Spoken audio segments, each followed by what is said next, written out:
Jesus, releasing destinies. This is Celebration TV.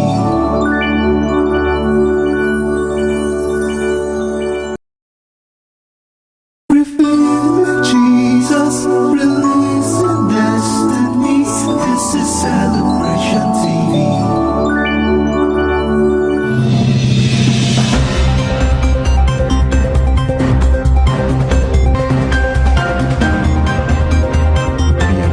To 15.7 trillion naira at the end of December 2018. Senior Democrats have responded by accusing him of committing a gross offense. The All Progressives Congress has vowed to punish the Ogun State Governor, Ibikule Amosu.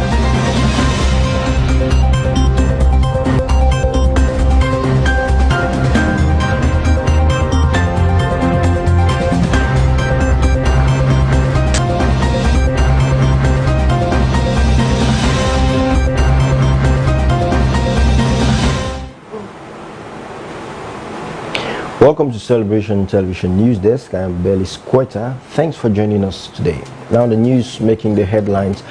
Court to hear APC's alleged perjury suits against Obaseki on November 16. Ethiopia Prime Minister claims success in military offensive in Tigray.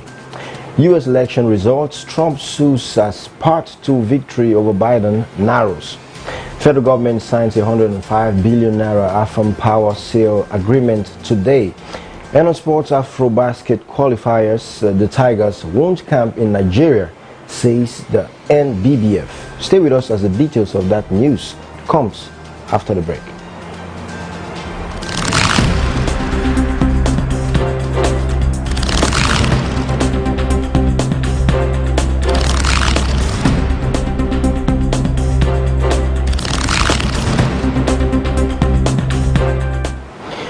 You're welcome. Now the news in details. Military Pension Board seeks increased budgetary allocation. The Military Pension Board has appealed to the Senate to increase its budgetary allocation to enable it to meet the payment of benefits of retirees of the Nigerian Armed Forces. The chairman of the MPB, Commodore Saburi Lawal, made the call in Abuja on Wednesday when he appeared before the Senate Committee on Defense to defend the MPB 2021 budgetary estimates. He said the annual budgetary allocations to the MPB are divided into pensions, gratuities, debt benefits, allied costs, overhead costs, and capital expenditure. Giving a breakdown of the 2020 budgetary performance of the MPB, Lawal said in 2020, the sum of 270,593,565,984 was appropriated to the board for payment of pensions, gratuities, debt benefits, and payment of outstanding arrears to retired personnel. For 2020 capital budget performance, Lawal said that the sum of 187 million naira was appropriated for the MPB. He said that 93,901,500, representing 50% of the approved capital budget, has been released to the board. He said the capital and overhead cost allocations for the MPB were negligible, noting that the amount allocated was the same figure in the last 3 years. And responding to the chairman of the committee, Senator Aliyu Wamako, said the committee would critically look into the issues raised by the MPB. And now moving forward on another story, court to hear APC's alleged perjury suit against Obaseki on November 16. The Federal High Court in Abuja on Wednesday fixed November 16 for hearing in a suit filed by the All Progressive Congress seeking the disqualification of Edo State Governor Godwin Obaseki, who contested the September 19, 2020 governorship election on the platform of the People's Party. Obaseki won the election after defeating Pastor Sage Izeyamo of the All Progressive Congress and the 12 others in the keenly contested poll. Izeyamo, who said he would not challenge the outcome of the poll, however, vowed to pursue the pre-election suit instituted against the governor to its logical conclusion. And going by antecedents, Izeyamo, who scored the second highest number of lawful vote cast, if the suits jointly instituted by the APC and Double Williams against Obaseki succeeds.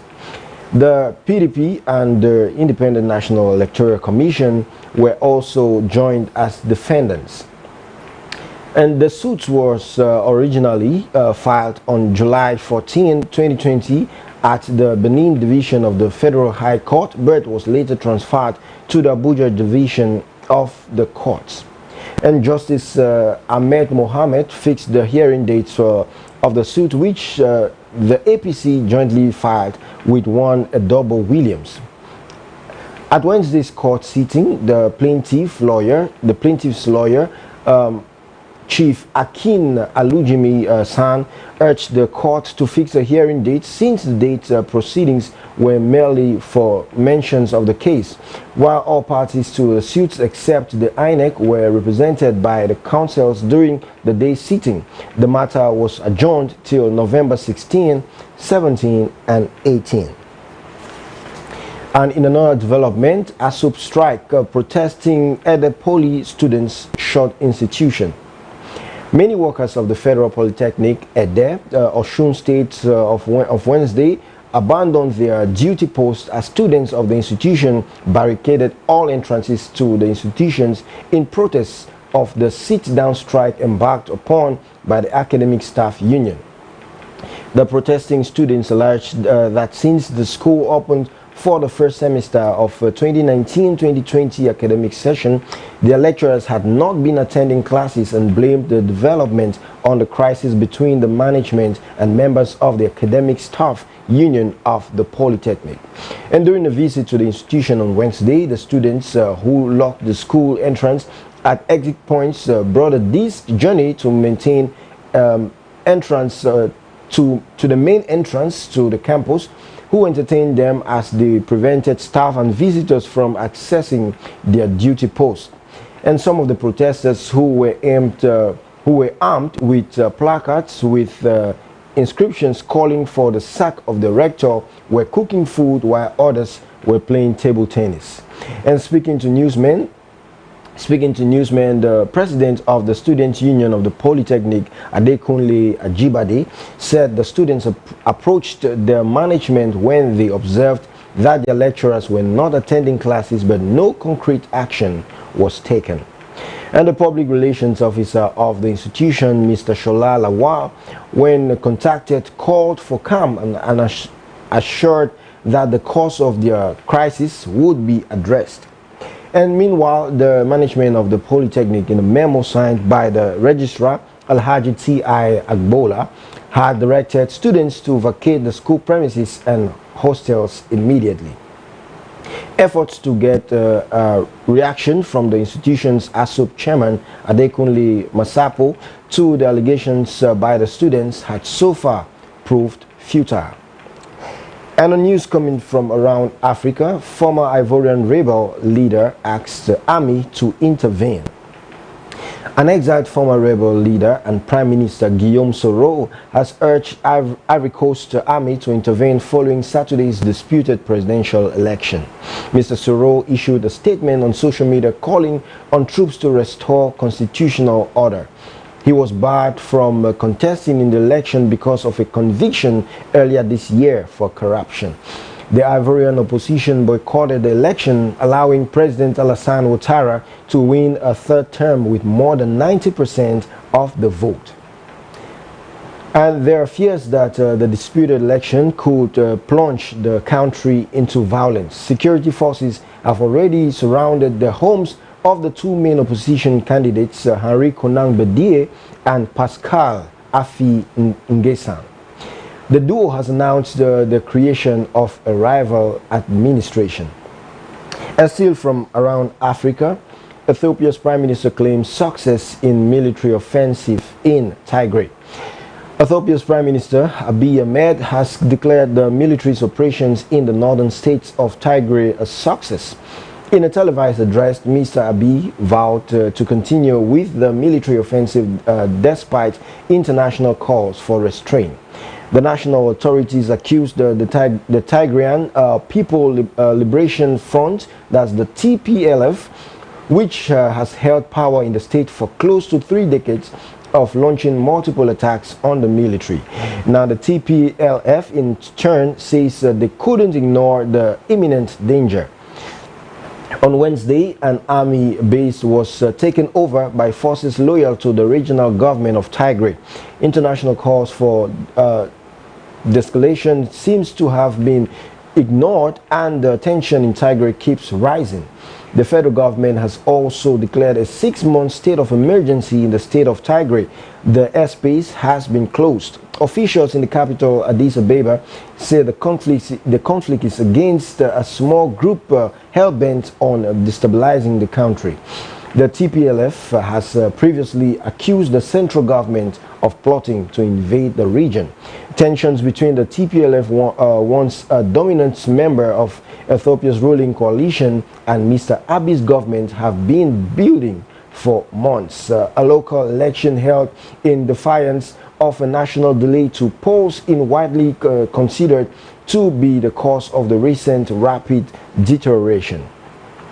I'll go on a short break right now. When we come back, we get more updates from the United States of America. Stay with us.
God met with her, protocols were broken.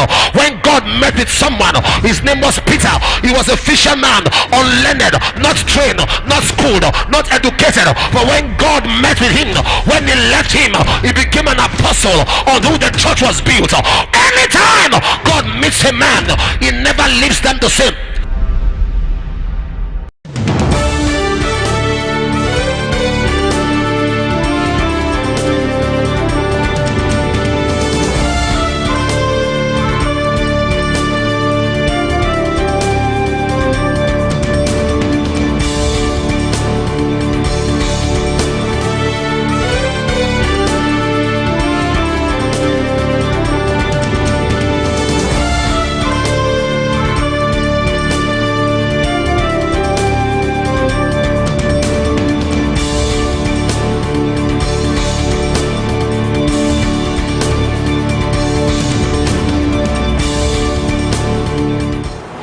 Welcome back. Now, news updates from the United States of America. U.S. Election results. Trump sues as path to victory over Biden narrows.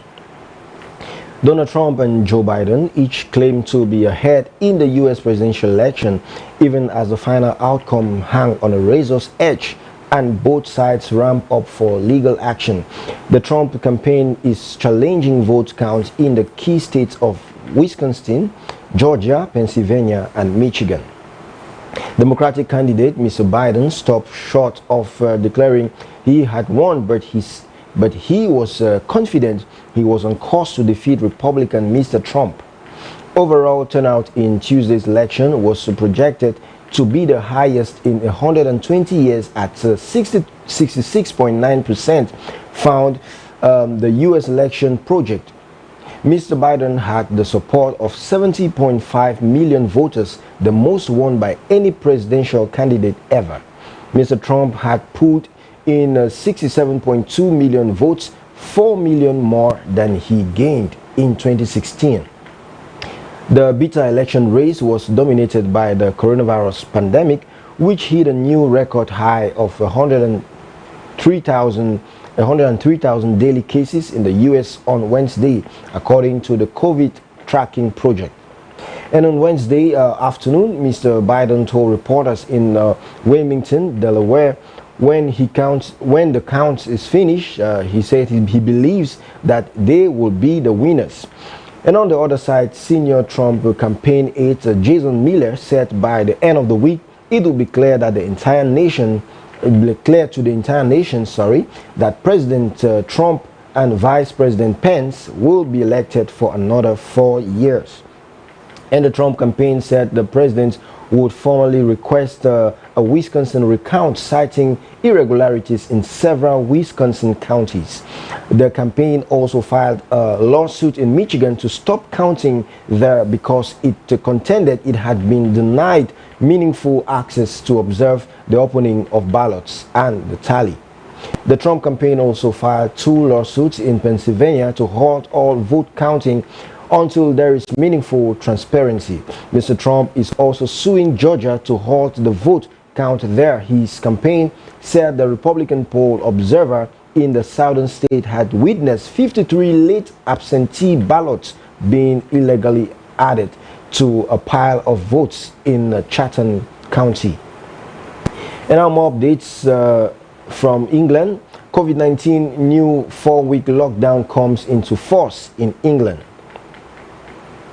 A new 4-week lockdown has begun in England, with people told to stay at home and non-essential shops, pubs and gyms ordered to close. The new rule banned households from mixing indoors or in private gardens unless in a support bubble. Police have warned that people who commit the most egregious breaches of the rule will face still fines. The lockdown will expire automatically on the 2nd of December, Prime Minister Boris Johnson has said.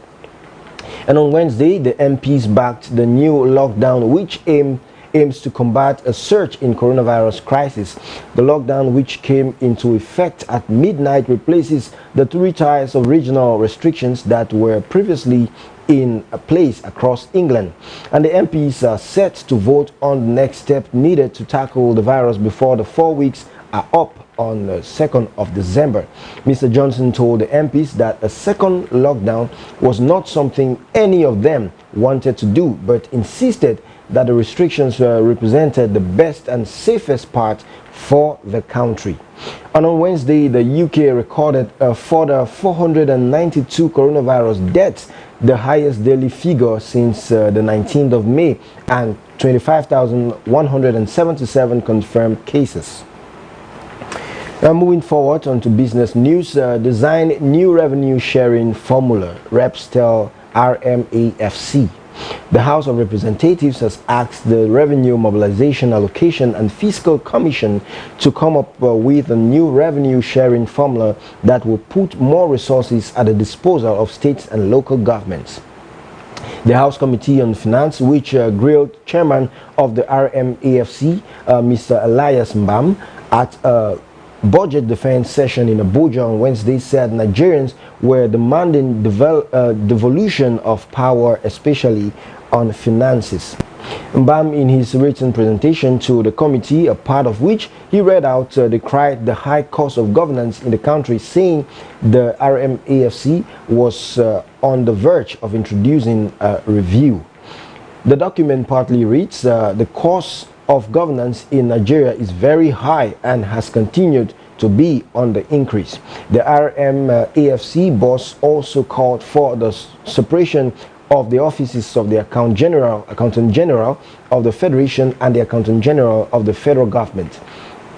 Mbam disclosed that the agency recovered over 75 billion naira from some props, details of which the committee asked him to provide. He also said over 474 million naira has been recovered by its current custom monitoring committee. And still on business news, federal government signs 105 billion naira AFAM power sale agreement today. The signing ceremony for the sale of AFAM power plants for 105 billion naira to the preferred bidder will be done by the federal government today. And it was gathered on Wednesday that the ceremony, which holds at the office of the Vice President, will lead to the official sale of the power generation company to the preferred bidder, Transcorp Power Consortium. In October 2019, the National Council on Privatization approved the Transcorp Power Consortium as the preferred bidder for the AFAM electricity generation company with a bid price of 105.3 billion naira. And this was one of the major decisions taken by the council, chaired by the Vice President and Chairman of the Council, Professor Yemi Oshibanjo, at the second meeting of the NCP for the 2019 on October 14, 2019, and providing updates on Wednesday on what the Bureau of Public Enterprises had been doing since the outbreak of the COVID-19 pandemic. The Director General of the BPE, Alex Oko, said the signing of the 105 billion naira deal was part of the work being done by his organization. Oko disclosed this while speaking to journalists in Abuja on the sidelines of the presentations of hand washing machines to Model Secondary School Maitama by the BPE.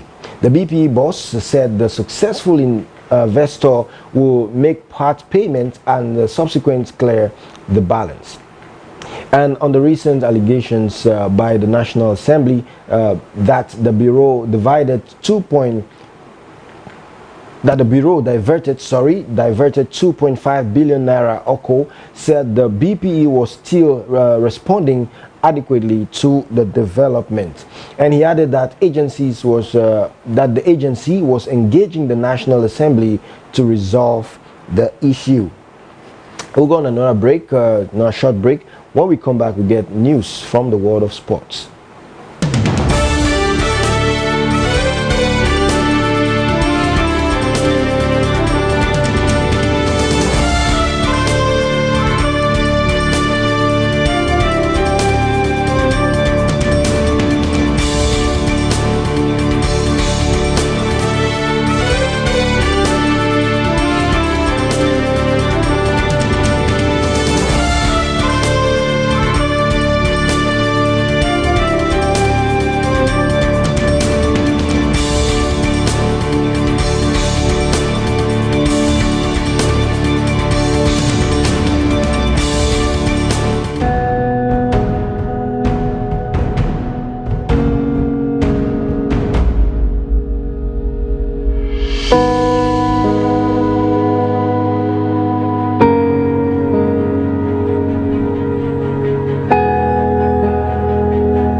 Men's Conference 2020 with the theme Kingship by Service. You are a man around the world.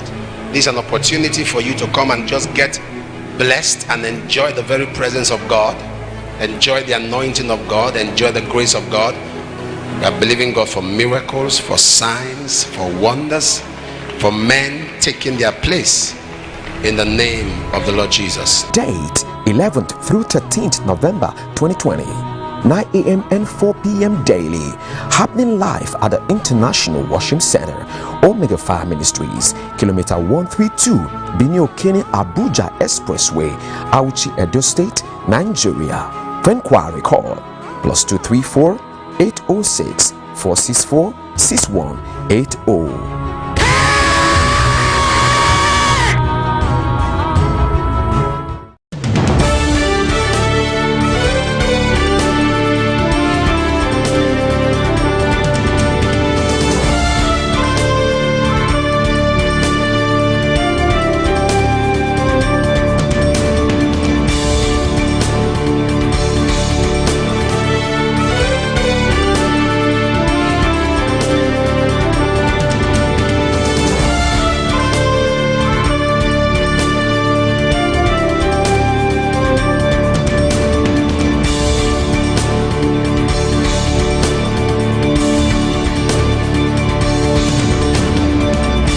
Welcome back now on sports news. UEFA Champions League, Chelsea cruise as winner's penalty sinks Rennes.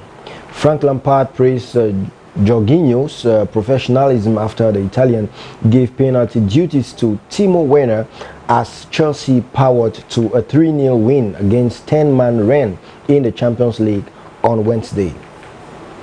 Werner netted twice from the spot before half-time at Stamford Bridge after Rennes defender Dalbert conceded both penalties.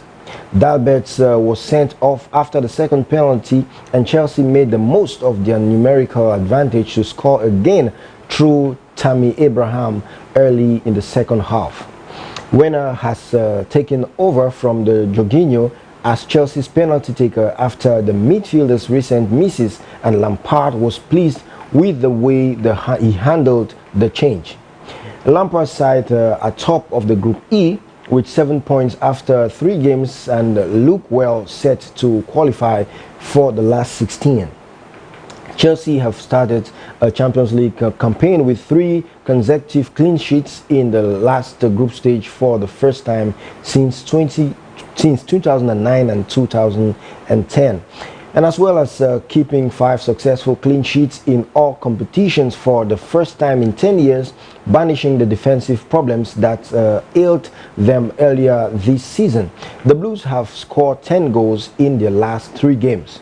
The combination of a well-drilled defense and a potent attack is a welcome sight for Lampard, who has been working overtime to find the right formula after spending over £200 million, an equivalent of $259 million,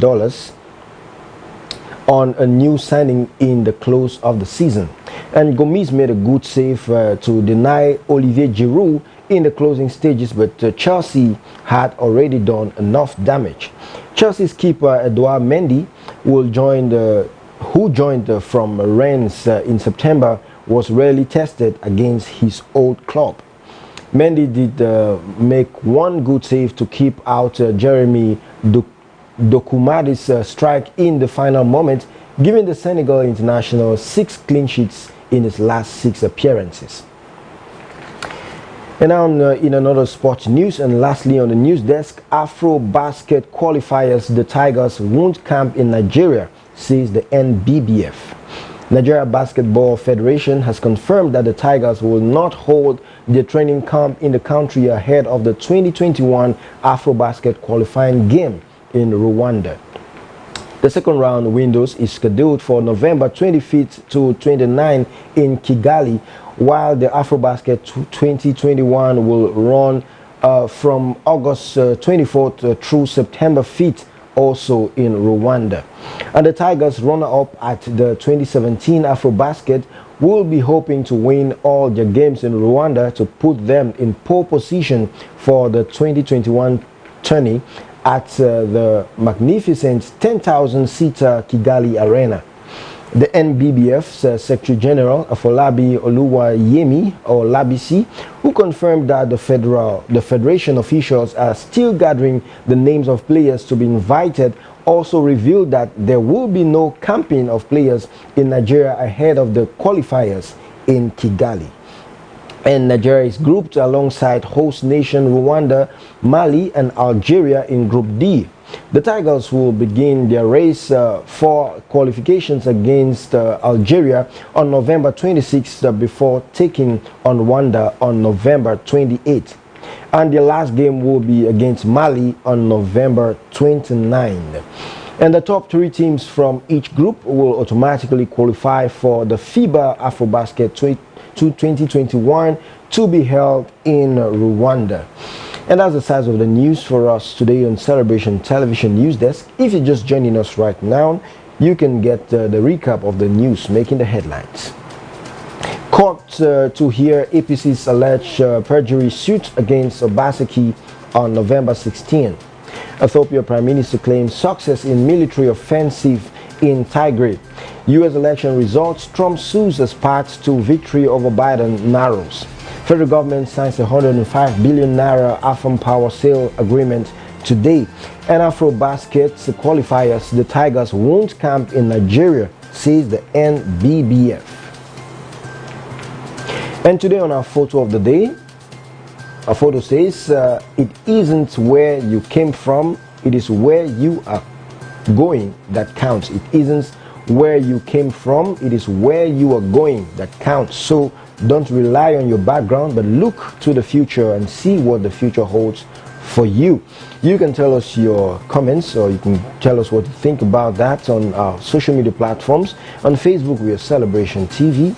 On Instagram, we are My Celebration TV. On Twitter, it is at My Celebration TV. And on YouTube, it is Celebration TV. Never forget that the continuous transformation of our society is a collective responsibility of all. No matter the office you hold as a nation's president, a thought leader, an opinion molder, a character builder, a professional, as a person pursuing passion, you have a duty to give your all to making the society a better place for us and the generations to come. So do all to play your part and do it with all diligence. Thanks for watching the news on Celebration Television News Desk. I am Belly Squatter. Have a bright and beautiful day.